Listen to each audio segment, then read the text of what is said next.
mic. Yeah. All I need is one mic. Yeah. All I need is one mic. Hey everybody, welcome back to One Mic, where I watch shit so you don't have to. And today I'm here to talk about Season 1, Episode 9 of HBO's House of the Dragon, entitled The Green Council.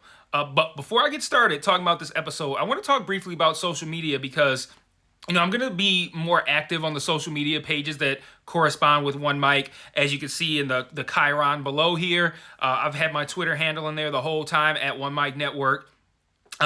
As kind of a spoiler, I plan on trying to build some sort of network surrounding just TV reviews and things like that, movie reviews, stuff like that. But beside the point, I also have a Facebook page. And the reason I mention that is because sometimes I'll announce things on social media that I won't make videos for. I put like posts on here too, on YouTube, but I don't really know how a text post is gonna flow to somebody's YouTube subscription. Like maybe you need notifications and then you'll get it, but if you don't have notifications on, you might not get it. And I'm announcing things on social media, like when I stopped covering Rings of Power, I announced that on social media. I made a post on here too, but I made posts on social media, and I'm still finding that people don't realize that I just stopped covering it. I didn't stop watching it. So I want to encourage you guys to follow me on Twitter. And what I'm going to do is I'm going to start utilizing that account a little bit more, just to kind of like just facilitate more engagement. Sometimes it's kind of hard for me to respond to all the comments and stuff on here sometimes. And I think it'd be helpful if you guys kind of like hit me on Twitter sometimes, and it'll be easier to kind of like shoot messages back and forth, quick 280 character tweet, rather than trying to reply to like a long ass comment. Now I'm giving a long ass reply. So it might be better that way. You can get more information on things I might announce that I don't put out videos for. And then also I do live tweet when I'm watching like combat sports over the weekend. So if you're a fan of MMA or boxing, you can kind of like live tweet with me during that kind of shit too. So follow me at One Mic Network. If you follow me and shoot me tweet at me or something like, hey, I saw this message from your whatever video, because I'm going to put this at the beginning of maybe like the next few videos. I saw this at the beginning of your video. Hey, I'm one of your fans from YouTube. I'll follow you back. So, and search for One Mic on Facebook as well. So I'm going to start doing that just to let you guys know. So on to the episode. What a great episode. And I think this season is finishing strong. And I think that's because of the fact that a lot of the things that this show set up early on are really starting to pay off now. And they're paying these things off in a way that I think is, one, really creative, two, really interesting, and three, rely on us to be able to read between the lines. And you guys know how much I love that kind of stuff, being treated like a smart viewer and doing a lot of interesting work in the subtext. And this episode is no different. There's a couple of moments in this episode that I want to talk about because I feel like they do a great job of illustrating just what I mean when I say putting things in the subtext that kind of are meant for us to kind of like put A and B together or read between the lines and figure out like, oh, so that's what's happening here. And that's what Game of Thrones has always done well. And that's what this show is doing as well. But this episode deals with the fallout of Viserys' death, particularly as it pertains to what is the episode title, the Green Council, which is just the small council that's going to be for Team Hightower, Team Alicent, whatever. And spoiler alert, there's going to be a Black Council as well, which I think we're going to meet in episode 10. And hot take, early prediction that just popped into my head just now because I said the words Black Council, and I was going to say it's not going to be a council entirely comprised of Black people. But when that joke entered my mind when I was saying those words, it prompted me to think of Corlys Velaryon, who is assumed to not be returning, but I am assuming that means that he will. And I think a popular time and place for him to make that return would be on Dragonstone and to be with this Black Council. So he could be on the Black Council in both heart and appearance. But this episode starts with Alicent being informed that Viserys has died, and the rest of the episode revolves around Alicent and her team's attempt to usurp the throne, to keep Viserys' death a secret from Rhaenyra, and to silence anyone who might know of that death and then might go and tell Rhaenyra. So I think a lot of this stuff plays out really, really well over the course of this episode. to the point where it doesn't hurt the episode that we don't see Rhaenyra or we don't see Daemon. Like, the fact that we get all Team Green in this episode doesn't hinder the episode or the enjoyment of the episode at all. And I think it's because of that. They kind of gave you like this weird like suspense thriller where there's like this race to find Aegon and simultaneously prevent the reasons for the race to find Aegon from becoming common knowledge.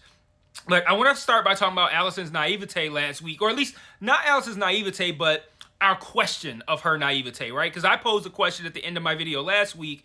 Does Alicent truly believe what she's hearing from Viserys, or is she kind of just taking those words and using them to suit her own means, to suit her own needs? I'm sorry. And I think we get confirmation this week that she did actually believe everything that she was hearing, and she did think that this was a true confession from Viserys, a true change of heart, that he wants to have Aegon now be his heir rather than Rhaenyra.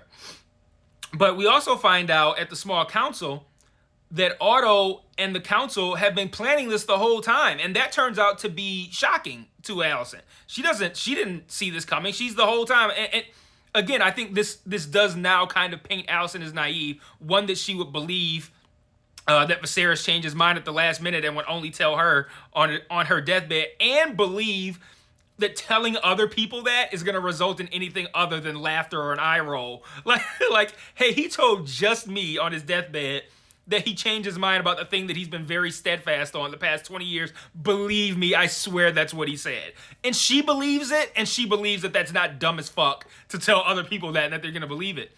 So for her to find out at this small council meeting that her father and the small council have kind of been planning this the whole time was shocking for her. And then she herself reads between the lines and discovers that they plan on killing Rhaenyra and Daemon and probably all the kids as well in order to more firmly support and I guess not support, but just legitimize Aegon's claim to the Iron Throne and his attempted usurping. So because of this leads to two interesting things that are kind of the one of those things kind of being the what drives the episode. The first is a great scene with the Master of Coin, Lord Beadsbury, who's been kind of like showing that he's not quite all there mentally the past couple of episodes. When he hears about this plan, he's pissed. He's the most leal member of the small council to Viserys, and he's like, this is treason, all this kind of talk of what you're gonna do and trying to make Aegon the heir when I know this is what Viserys wanted and he would not have changed his mind at the last minute. Like, all of this, he completely gets his bearings in this moment, and Kristen face plants him to the point of death. But this works out because it allows, it facilitates Lord Commander Westerling, who draws his sword to basically tell Kristen, like, you're way out of line here.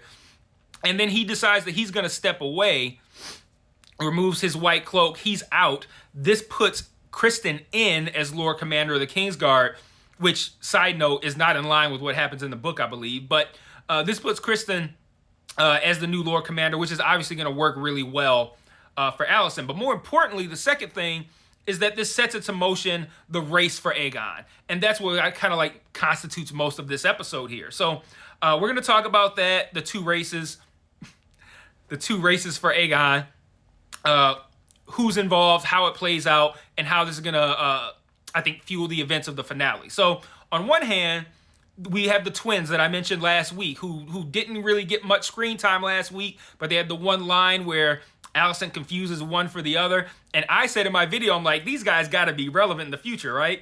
Well, the future ended up being 1 week because they were super fucking relevant in this episode. So Arik and Eric, A spelled with an A and with an E, that's Arryk and Erryk. So like inflection's gonna matter a lot. Inflection's gonna matter a lot here. But they're sent by Otto to find Aegon. And Otto specifically says, bring him directly to me. Don't bring him anywhere else first. On the other hand, Kristen is sent by Alicent to do the exact same thing. Find Aegon, bring him directly to me. Aemon decides that he's going to tag along on this trip as well. And the idea here, I think, is that if Arik and Eric get to Aegon first and bring him to Otto, Otto's gonna put all that poison in his mind that he's been doing with the small council behind Alicent's back. All the talk about making Aegon king, killing Rhaenyra, killing Daemon, killing probably Jason, Luke, and Joffrey. All of these people, all of that sick shit, Otto is gonna start to infect Aegon with. Conversely, if Kristen and Aemon find him first and bring him back to Alicent, Alicent's going to discourage all that. So I think that's kind of the race. Like they're both being Alicent and Otto, both have the same goal of Aegon being on the Iron Throne. They just have different ideas on the best way to do that. And Alicent, who I've already established is naive, thinks that the best way to do that is to do it the honest way. Yeah, there's an honest way to usurp the throne.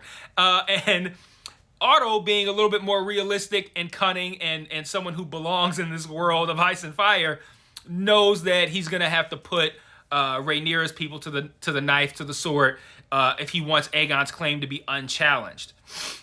So as if that's not enough to find the race for Aegon to be interesting, even more so, there's some conflict among the parties that were sent to find him. So one of the twins, and I'm definitely not going to pretend to know which is which, Arik or Eric, one of them isn't quite supportive of their mission. And I'm going to talk about Arik and Eric and their mission a little bit later. But on the flip side, Aemon is not a big supporter of Aegon. And he voices this to Kristen, says, basically agrees Aegon ain't fit to be king, and I'm much better for this shit. So not only do you have the interesting conflict between the two groups trying to find Aegon, but then you have conflict within each group. So again, that's some of the work that this show does that I think is very understated, but I think very important. And it helps make this show, and Game of Thrones, it's that kind of stuff that puts these shows above other high quality programs that don't quite do this level of work in between the lines. And it's really great stuff. So, in the quest to find Aegon, we learned that he frequents these fighting pits in Flea Bottom. And these fighting pits involve kids fighting each other. They got their teeth shaved and they're all sharp, biting at each other, sharpened nails, clawing at each other. And the twins don't agree on this. Like, Arik and Eric are not seeing eye to eye on Aegon being king, these kid fighting pits, all of that shit. And while they're there, they're approached by a little girl on behalf of, well, we don't know at the time, but on behalf of Mysaria, the White Worm. And she claims to know where Aegon is, but will only talk to Otto. So let's talk about Mysaria first. Mysaria doesn't show up enough to where I feel like some of you guys might still be wondering, like, who the fuck is... Like, I feel like some of you might even go, who the fuck is Mysaria? That's how little this character has been shown. And even now, I didn't know her name. It was just at this point, I got tired of calling her what I call her internally. So I was just like, let me see what this girl's name is so I can get her squared away. But I want to talk about Mysaria so that way we are crystal clear on who she is, what she's done, what ends up happening to her, why, all that kind of shit. Because I feel like if I were to nitpick flaws in this show, the way they've handled Mysaria has been kind of unclear. So Mysaria, the first time we see her, she is the prostitute that Daemon has been banging. We later see her after Daemon and Rhaenyra have their failed sexual encounter in Flea Bottom.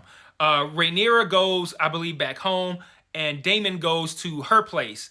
And while he's there, a little boy comes in, whispers to her, she gives him some money, and in that same episode, we see that little boy telling Otto about Daemon and Rhaenyra's situation over in Flea Bottom. And even during this conversation, Daemon calls, and I mentioned this in my video, Daemon calls her a common whore, and she replies, I'm not so common whore. And now we're seeing, indeed, she is not a common whore. She is the head of a spy network, and she is the White Worm. We've seen this little boy interact with her and exchange money with her, I think, several times throughout the course of this season. We've also seen Alicent's handmaid meet with her at the end of, I think it was the last episode. So that's who Mysaria is. Now, I'm gonna talk about her in a little bit, but she meets with Otto, Arik, and Eric, and offers Aegon in exchange for stopping that brutal shit at these fighting pits with these kids.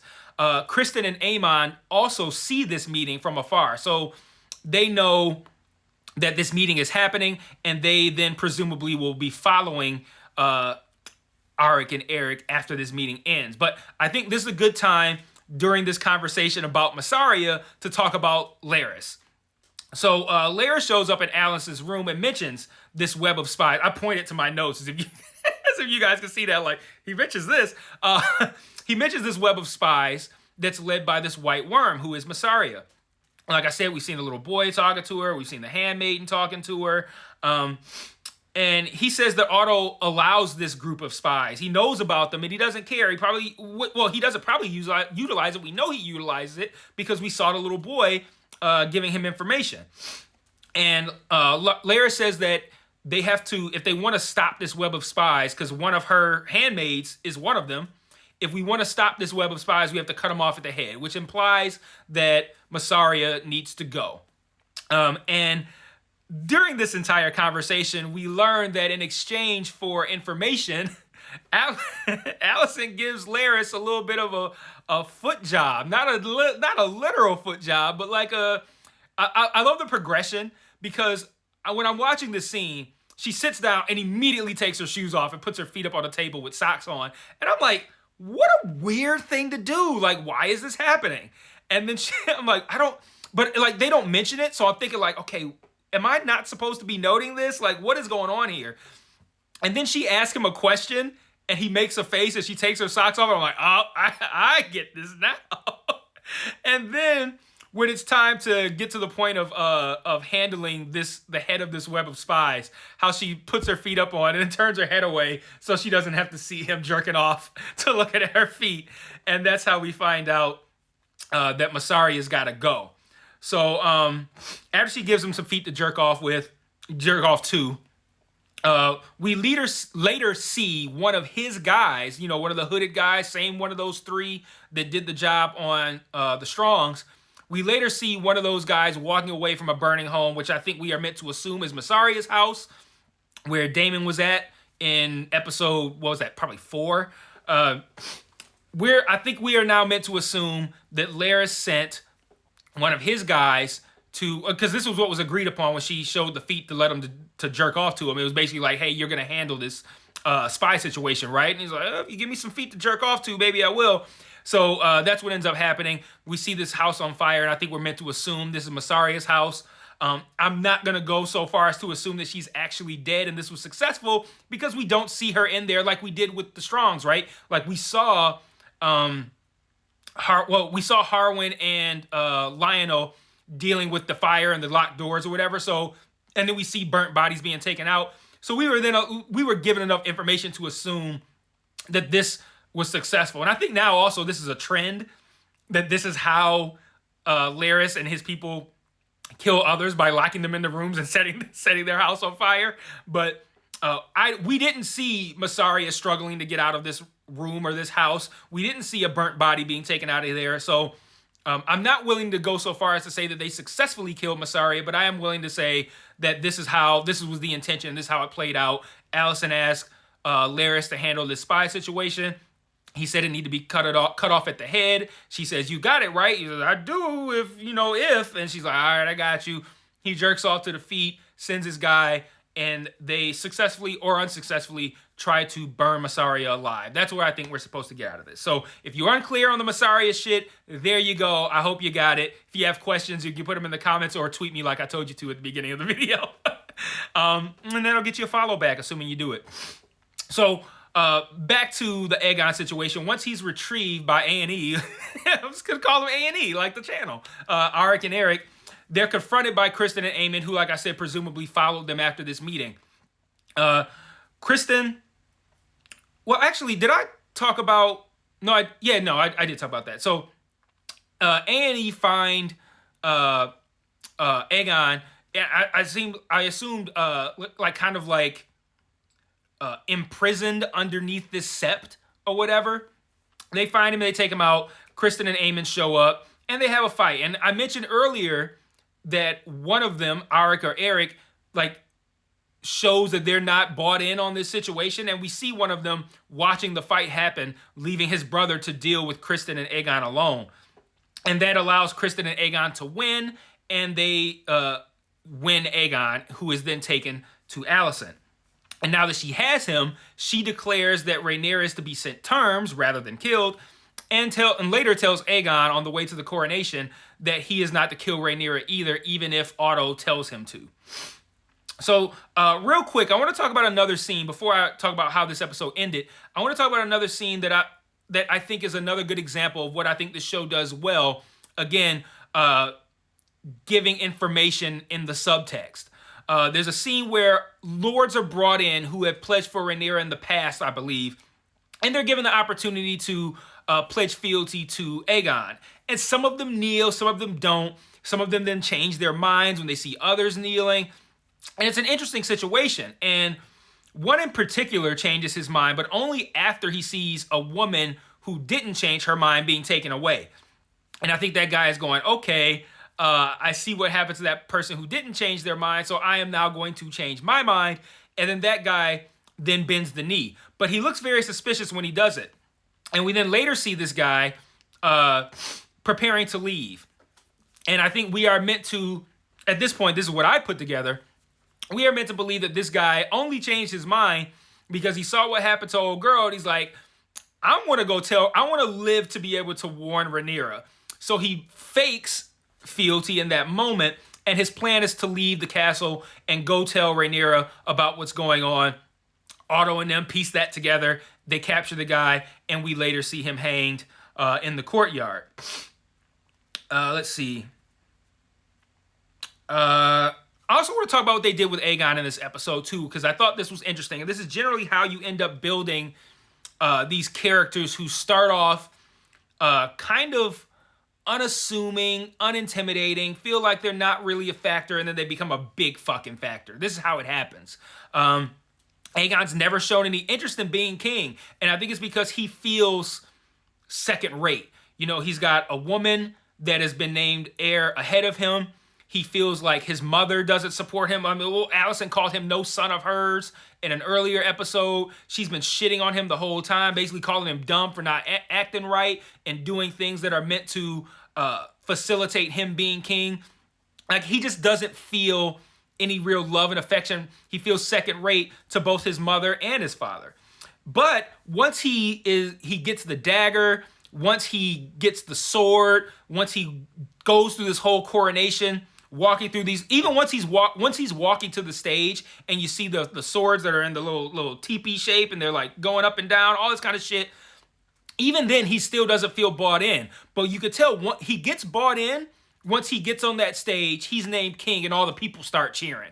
Now he's bought in. Why? Because now he's getting that love and affection tenfold, what he was not getting from his mother and from his father. And I think when you have a character who is yearning for affection and not getting it from his parents, and then he gets power, and now he's getting it from hundreds, thousands, millions of people, that's someone who is now officially corrupted by power. So I think we already know that Aegon's a piece of shit, right? That he's just like a complete fucko.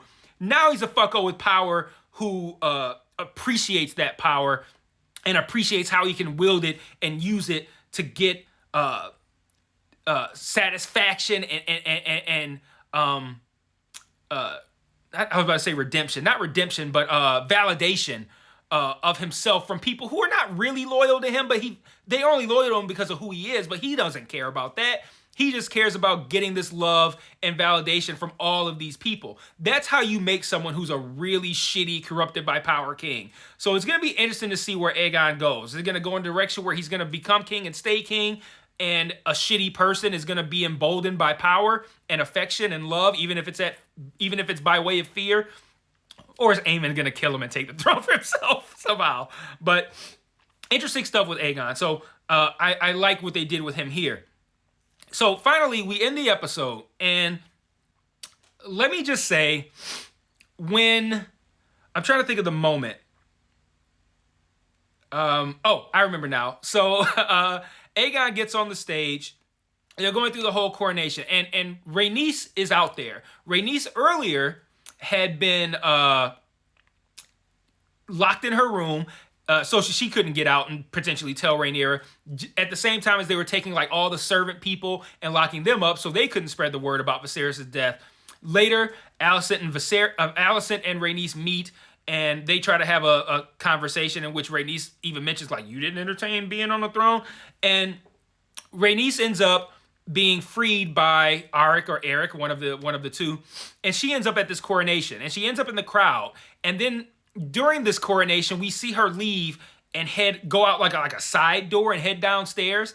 At that moment, I had the thought of remembering Helena's words of the beast beneath the boards, and immediately I thought, I need to see what this stage looks like that they're standing on, because if that motherfucker is wooden, I already know what's happening. And there's a shot that's like above from behind the stage, and you can clearly see this wooden dais that they're all on. And I'm like, yep. I immediately paused it, turned to my wife, and told her the whole thing. Like, okay, this is the beast beneath the boards. She's like, what do you think is going to happen? You think I don't know what's going to happen. All I know is a dragon is coming upon is coming from down below.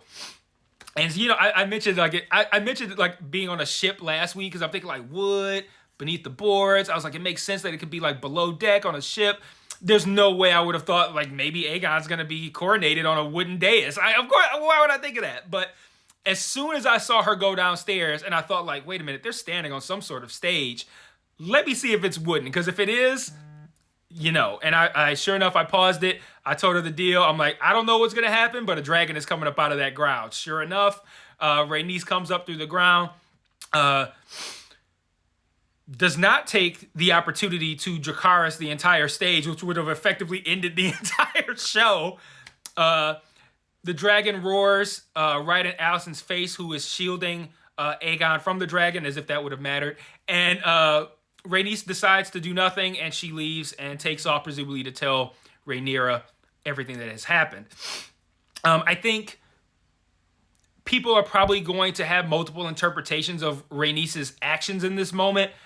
I looked at it as she didn't have the stomach to, you know, from a mother to a mother kind of deal, to just kind of destroy a mother who wants the best for her son in that moment, and looked at it like, you know, basically like, I'm going to let you live, but you know I'm about to go tell Rhaenyra and Daemon, and this shit is about to pop off, so be ready, motherfucker.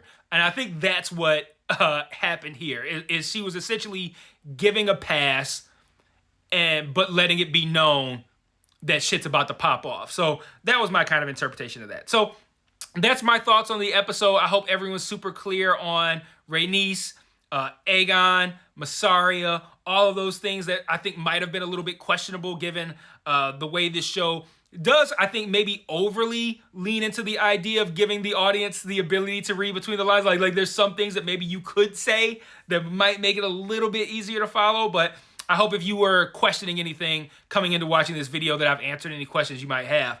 And I want to wrap up with one final thought. Helena's comment of the week.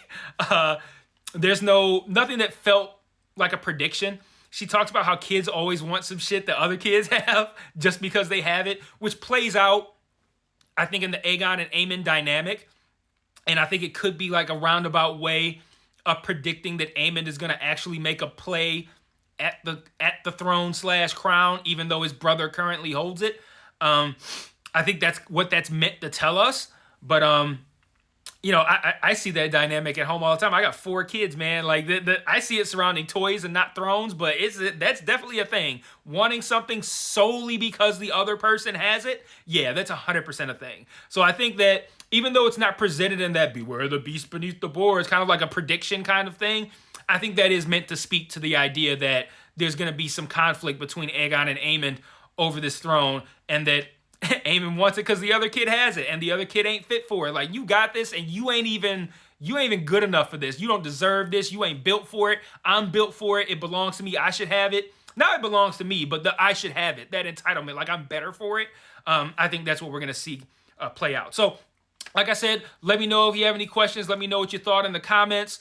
Follow me on Twitter. Follow One Mic on Facebook. Like it, whatever. I don't know what the terminology is for it, but like I said, if you follow me on Twitter and you tweet me, hey, I'm a motherfucker from YouTube, I will follow you back. So spread the word, share that to all your social media, and I will see you guys next week for the finale. Till then, peace.